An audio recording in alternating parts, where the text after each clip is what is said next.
Hey there, colleague. How in the world are you doing? I want to quickly preface the video that you're about to watch. It's made by Lindsay Fabio, our colleague in New Orleans. Lindsay's a decorated, well-renowned secondary English language arts teacher, and she is the lead author on the classroom management course, which is something that I offer to individuals or teams or schools. You can see more about classroom management below, but I wanted to take a minute to let you think about authoritative presence. Lindsay talks about this in the context of a move that prevents student misbehavior in the classroom.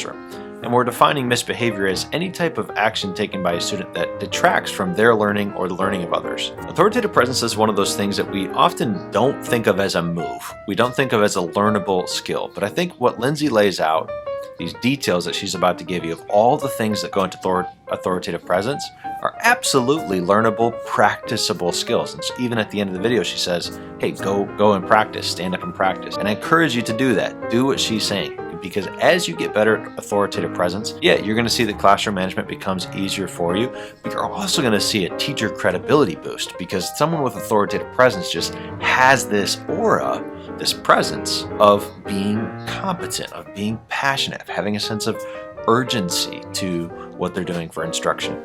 Was my hair messed up like that the whole time? Come on, Dave. Let's let Lindsay take it away.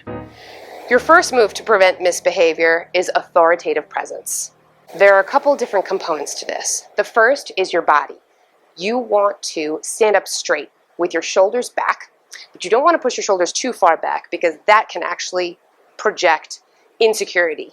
You certainly don't want your shoulders hunched over like this because it makes you look weak and, again, insecure. So instead, shoulders back, but not too much.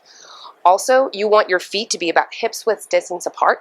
This is especially important for women because we tend to stand with our feet super close together in order to try to take up less space. And so to have your feet right under your hips projects more confidence. Secondly, you want to square up. So if you're speaking to your whole class, your body should be facing your whole class. If you are addressing one student's misbehavior, you should square up to that individual student with your body. Third, you want to stand still. Some people tend to fidget or shift from foot to foot when they're trying to speak, and it projects a lot more authority if you're able to stand still and say what you need to say. 4, you want to relax. Many people hold tension in a couple of places, either your fists, your jaw. For me, this little spot between my eyebrows would convey some annoyance, and I had to work on that. So make sure that all parts of your body are relaxed. You can take a deep breath to do so at any point in class if you feel yourself getting tense. And last, you want to make eye contact.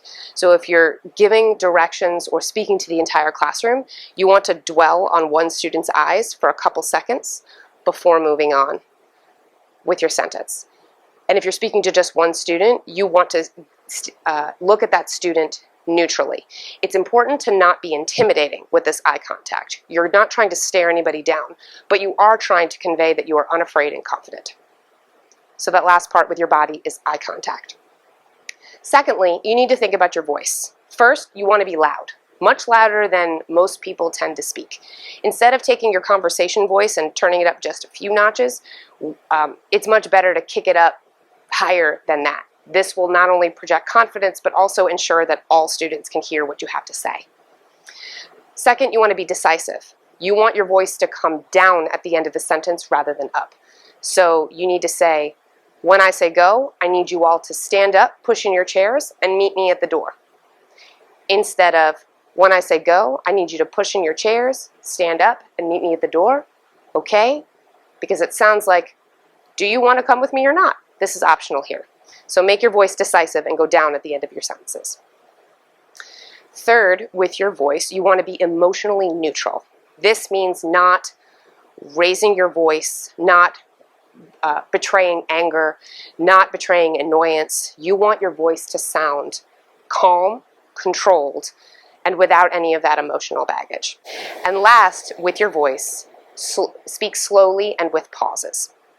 Many people, when they're nervous, they tend to speed up when they're speaking, and instead you want to intentionally slow down. This will not only project confidence, but also allow students to digest what you're saying so that they can learn the most, either from your directions or your content. So we've talked about your body, we've talked about your voice with authoritative presence. There's one more component, and that's your word choice. Your word choice should be formal and concise. So instead of "what up class," you want to say "good morning students." When you're giving directions, don't use 5 sentences if only one will do. So as much as you can get your words concise, the better for both you and your students. These are your components of authoritative presence. Please stand up and practice until you feel comfortable. One piece of advice, you may try saying something that you know really well, like the Pledge of Allegiance in authoritative presence, before transitioning to practicing something that you would actually say to your students, such as your classroom management plan, or think of one objective that you teach year in, year out, like subject-verb agreement. Practicing with both the pledge and your real content will ensure that you get this authoritative presence down because you'll use it quite a bit.